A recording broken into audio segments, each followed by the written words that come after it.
Good evening, folks, and once again, I am late to the party of a show that's been pretty much in the news every week, every day, because of this cute little character here.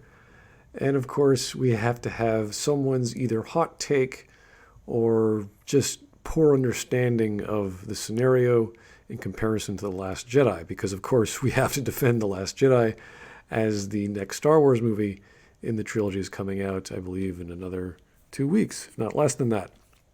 So the title of this CBR.com post is The Mandalorian's Baby Yoda Further Exposes Fandom's Mary Sue Hypocrisy. Now, I think I read this 3 weeks ago when it came out.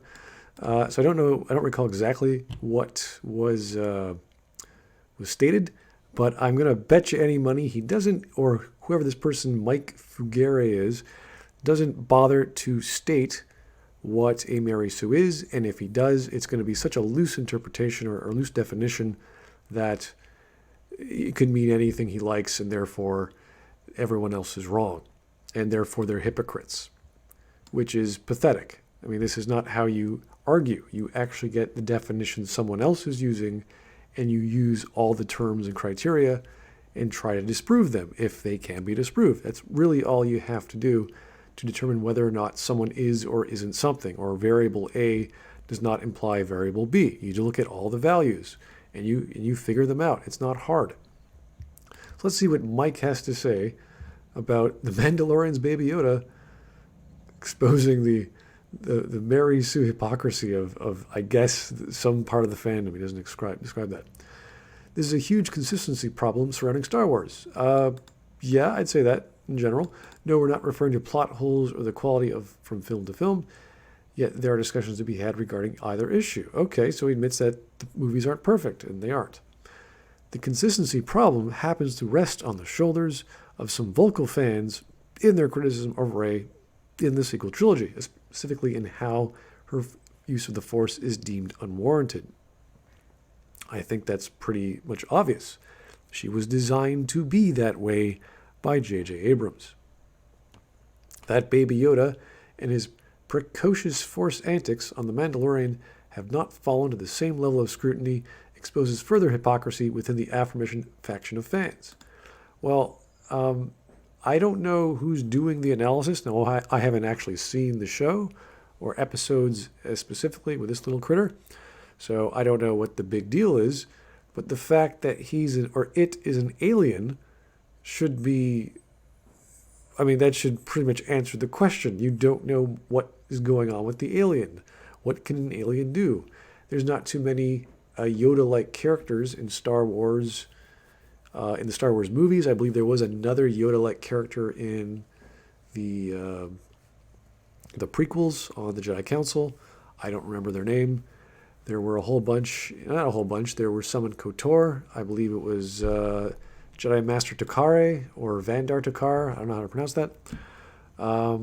So the species that Yoda is part of is a mystery, and they're alien. So there's a lot you don't know, but because they're alien and mysterious, you can say, okay, well maybe that's just part of their species. We have the Miraluka from KOTOR, who are Force sensitive. They're born blind, but they can get around just fine because they're Force sensitive. They can see with the Force. They can feel things with the Force. That's how they exist. And this little dude obviously is Force sensitive if he can do Force stuff.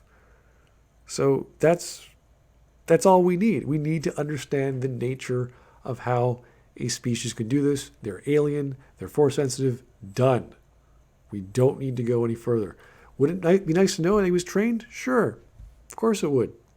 But we don't need to. The mystery is not some complicated thing we need ironclad. We don't need to be further illuminated with more information. It's not necessary. Before anyone takes to the comment section with pitchforks and torches, I'm sure they have already, let it be known we love Baby Yoda. I think everyone does on visuals alone. In fact, questioning whether you love your own children as much as the tiny green tyke seems to be a common reaction. No, we're not questioning it. We just accept him because it makes sense and he's cute. Baby Yoda is a neutral playing field for Star Wars fans. Oh, so he accepts the fact that it's an alien. Okay, great. There's a unifying, the tribe has spoken mentality when it comes to shoveling tons of praise on the Force-sensitive toddler. Oh, so he knows they're Force-sensitive. Okay, so he must know what he's talking about, or he must be able to compare the two and say, alien baby, Force-sensitive, adult female human, not Force-sensitive, or naturally not Force-sensitive. You see the problem there? See the discrepancy? See the difference already of this man's argument before he's even made it? Railing against Baby Yoda on social media would be the internet equivalent to kicking a puppy. Okay, so if Baby Yoda is perfect, why make a comparison between it and a divisive heroine like Rey? Well, why not? We can do that. And besides, he's not perfect. He just makes sense. 1, alien. That should answer everything. 2, Force-sensitive alien. That should be more than enough. If it was any other alien we've never seen or never heard or never had documented or never had any example of, we'd be like, hey, new alien in the Star Wars universe, obviously Force-sensitive, or perhaps knows a bit more about the Force in some capacity. We don't know. Also compare that to the fact that this is a series and not a movie series. There's a big difference there as well. A serialized TV show, whether it's on streaming or on actual TV, makes no difference. It's going to be addressed in some capacity, if it needs to, which it already has, I believe. The claim as to why Rey irks some fans is often centered on the idea of the young Jedi in training being too good at space magic too quickly. That's part of it. That's a small part of being a Mary Sue. It's the obvious part, but it's one of many things. And again, he hasn't defined it yet. Some critics of Rey have referenced her as a Mary Sue, saying her intuitive relationship with the Force as being contrived. That's to put it lightly. Now, this would be a valid point if previous young protagonists from the prior trilogies did not exhibit similar feats of Force strength. Examples? Please give us an example. What are you talking about? This is a valid point because in every scenario she's in, she has abilities that far exceed her capacities. Either her natural abilities, which she has none because she's human. Not to say humans can't be Force sensitive. That's kind of the point of Star Wars. There are some humans who are, and they develop them, but she doesn't. She just is at level 10 by not even knowing she was at level 10. They came out of nowhere. That's the problem. And this sentence is just so far off. It's as if he's watched another movie that none of us have. But Rey Jedi mind tricks James Bond and beat a Sith Lord with zero training, you might say, and you'd be right. Oh, so he's already digging himself deeper. He knows he's wrong. There is no denying what has been committed to film, but pretending as if the idea of the chosen one hasn't B's Star Wars bread and butter since the start is simply ridiculous. Yeah, but Rey isn't the chosen one. That was a specific philosophy or prophecy that honestly was fumbled by George Lucas. It wasn't really explained very well. It was ambiguous even to the Jedi Masters. No one really knew what it meant. The Jedi Masters forbade such training to a young Anakin. Qui-Gon did it anyway, and they accepted him because Qui-Gon was so serious about it. So that story has already been done. Rey is not a chosen one. She never was. There's no mention of this. There's no mention of bringing balance to the Force, of what the awakening means. That was only in The Force Awakens. We still don't know what that means because Rian Johnson wasn't bothered to do anything with it. So, sorry, there's a big difference between the chosen one in Anakin Skywalker and whatever the flying hell Rey is supposed to be, aside from a Mary Sue. Rey's journey, which she doesn't have one because she's a Mary Sue, they don't need a journey. She's not learning anything. She's not being challenged. She's not changing. There was no growth in the first movie. There was no growth in the second movie. She can just do stuff. Rey's journey is no more contrived than that of the Skywalker lads. Automatically incorrect. You've lost before you've started, sir, Mr. Mike Fugere, however you pronounce his name. The same can be said of how the Mandalorian portrays Baby Yoda's use of the Force. No, that the two different characters, completely different stories. One is a protagonist, supposedly going on a journey she never goes on, and the other one's a side character. If anything, I would say Baby Yoda is a form of world building at best. Oh, look, a Baby Yoda character can use the Force. Whoop-de-doo. The story is not about it. It's about the Mandalorian, in case you don't know what the title is. If we're going to scrutinize a character for being untrained or too young to be more powerful than characters who came before him, then Baby Yoda should be the gold standard for this perceived narrative transgression. Why? We do know people who are of that alien nature, whatever they're called, we don't know, have very strong force powers, and they live very long lives. So naturally, they have lots of time to train. So already, they have different physiologies and different connections to the Force, as opposed to Rey, who is just a human. We know nothing about her. In the second episode of The Mandalorian, The Child, we see the green toddler use the Force to stop a 2-ton mudhorn from pulverizing our hero. Sure, Baby Yoda is 50 years old. Oh, so he's 50 years old. That's nice to know. So he has all this time to be one with the Force, whatever that means. Whatever it means to be a child, because again, that's when you have to train as a Jedi, if you want to train at all, is when you're young. And that just means that if he has no training, then this species is just that connected to the Force.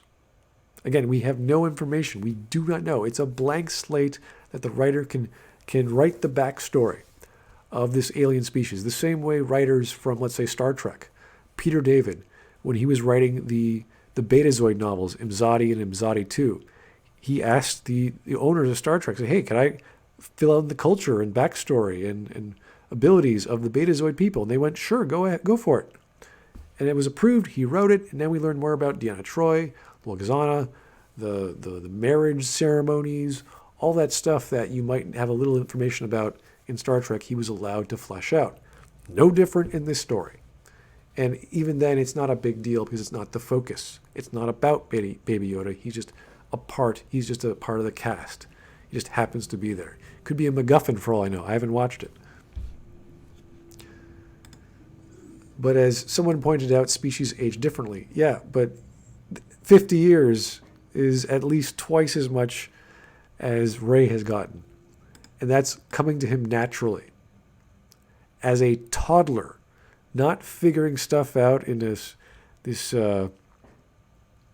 sort of rhythmic way, this standard way of learning. Just a kid in diapers, running around.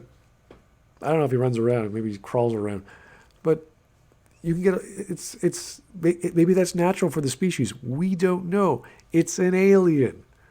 I mean, the whole concept of alien should be, I don't know, alien to some people, but apparently this guy can't understand words very well.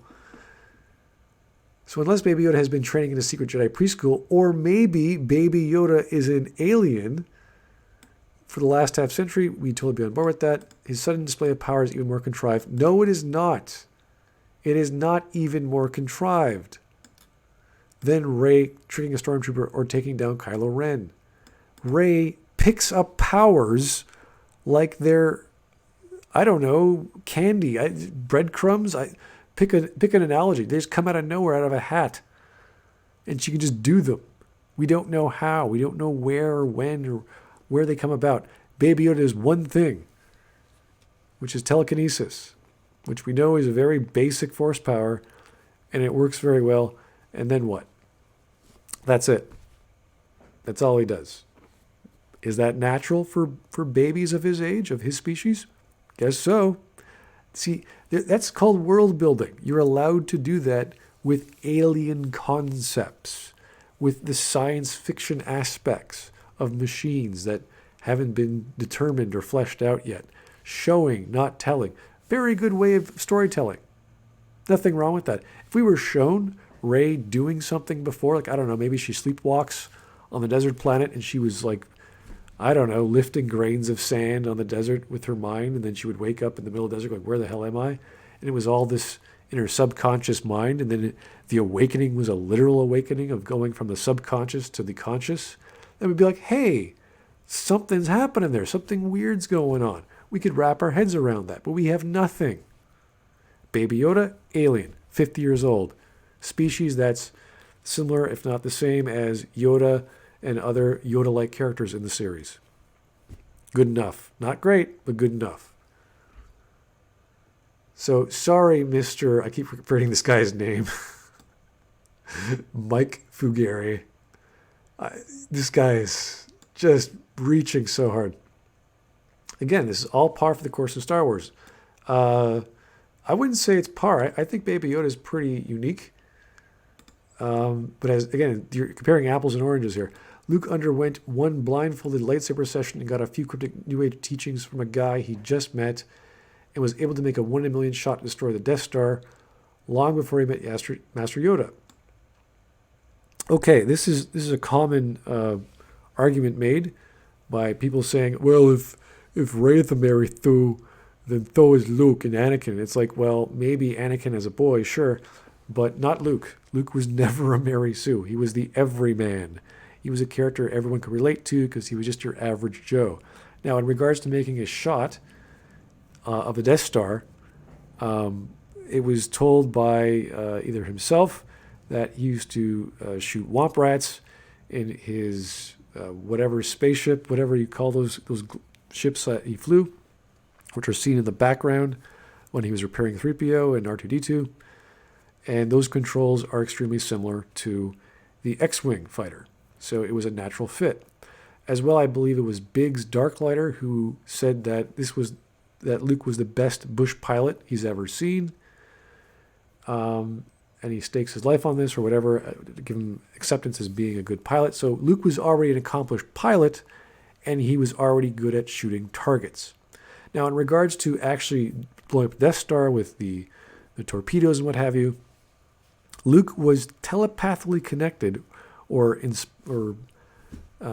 forced, if you will, by Obi-Wan's ghost telling him to let go, to focus, and to feel when to shoot. He didn't actually control missiles with the Force. All he was doing was feeling when to shoot. He could have used the targeting computer to shoot the missiles. He just chose not to because he had to feel when. Now, there's a big understanding of the master versus the beginner. The beginner, the intermediate, and the master. And Luke is known to be a very good shot. So he's already in the intermediate level. The thing with the intermediate, though, is they're not the master yet. What makes them a master? The master already knows how to do something. He's done it so many times, it comes naturally to them. So when Obi-Wan is saying, let go, he's not saying let go of your senses, let go of everything else, let the Force guide you, although that's a possibility. I'm not saying it isn't. But in the practical sense, when you're saying someone who's done something before, you're saying let go, you're saying let go of all these other thoughts, all these other feelings, all these fears, all these distractions, all the things that are stopping you from doing what you're supposed to do, which is the one singular thing, which is to fire this shot, which Luke has done before. He knows how to fire a blaster. He knows how to shoot womp rats in his spaceship thing. It's natural to him. So that's all Obi-Wan is teaching him. He's not guiding missiles, because the previous pilot who tried to shoot missiles, he just missed. The missiles would have done their job if he was accurate, but he wasn't accurate. So Luke could have used the targeting computer. He could have used his own senses, but Obi-Wan was like, no, I got to connect with him right now and make sure. And that's what happened. So Luke was literally being controlled or being helped by a voice in his head telling him what to do, versus Rey, who just divinely, we guess, we don't know, divinely is given knowledge of how and when to do stuff in the Force. And not just how and when to do it, but how to do it on master level, if not greater than master level, if she can beat the likes of Kylo Ren. And we're not talking about master level like like Snoke master. Like Snoke is on a level even higher than we can even possibly understand if Rey is so powerful. Sure, what Luke pulls off is by no means as ostentatious as displays of powers. Oh, so he admits that Luke is not as powerful as Rey. Okay, great. But to pretend like there isn't a precedent for it is simply really splitting hairs. No. No, there is no precedent. Quite literally, all we have is maybe Anakin in The Phantom Menace as a Mary Sue. We can see him being exuding some of the traits of a Mary Sue. And believe me, there's more than just the qualities of having power levels that aren't explained. First, you're overpowered. Secondly, you have a power level that is unexplained. So where did this power come from? We don't know. He's also usually perfectly good or someone who is naturally good, so always does something right. Additionally, they have very little personality, if any personality. Child Anakin was like that. Again, they're just a child. They have not developed into an adult yet or an adolescent. There's not much to develop. Same with Rey. She's just Rey. It's Rey from nowhere. No personality. She's a bit headstrong here and there, a bit courageous, but there's nothing there to define her. We don't know what she is. She's liked by everyone, the same way Anakin was liked by Obi-Wan. I wouldn't say Anakin was liked by everyone. Mostly by Obi-Wan. Actually, sorry, Qui-Gon. So we can't even give that to Anakin as being a Mary Sue. There is definitely the sense of wish fulfillment for Anakin. If you were a kid watching this, I guess you identified with that very closely. Having a little kid having mysterious powers, doing fun stuff, taking part in races, flying into space, not getting hit very much, blowing up an entire space station. Like that's a wish fulfillment fantasy right there. Same with Rey. Little girl from nowhere. Superpowers. Out of her ass. Has a sword from the old trilogy. Calls to her, because apparently swords now do that, or lightsabers do that now, etc., etc. All the other fantasies that go along with being a superpowered character. And they're not embarrassed when they fail. And that's seen both in Phantom Menace as well as with anything to do with Rey. If she fails, she succeeds the second time. Firing a gun, shooting stuff in the Millennium Falcon, fighting Kylo Ren, trying to manipulate someone's mind. Everything she does, she either fails and immediately succeeds, or she's just perfect 10. So no, we're not splitting hairs. The closest argument is Anakin Skywalker and Phantom Menace. That's it. It's trying to quantify something which, up until the prequel trilogy, was always portrayed as being mystical. Okay, I think he's referring to midichlorians, I'm assuming. This sort of quantification leads to strawman arguments. It can, but we don't need to make arguments. We just point to Anakin and go, look, he's a Mary Sue or has Mary Sue qualities. And then there's the subversion of, or not the subversion, the retcon of the Force through midichlorians. So I don't know what straw man arguments he's referring to. Again, doesn't even make any. Seeing amazing displays of mystic abilities should be something to marvel at. Unless, of course, you're watching a Star Wars movie and we know where these powers come from. Again, I hate saying this, but I always have to say it. Was this guy watching a different movie than the rest of us? Or is he just so biased in his love of Rey that he cannot bother to even define what Mary Sue is, which he has not yet? To say Luke has more force points, or whatever metric we're measuring an invisible energy field with, then Rey is goofy. I admit it is goofy, but we don't have to, because we don't know Rey's midichlorian count. It's obviously off the charts, because she's way more powerful than anyone aside from Snoke. So we could say Rey is stronger than Anakin.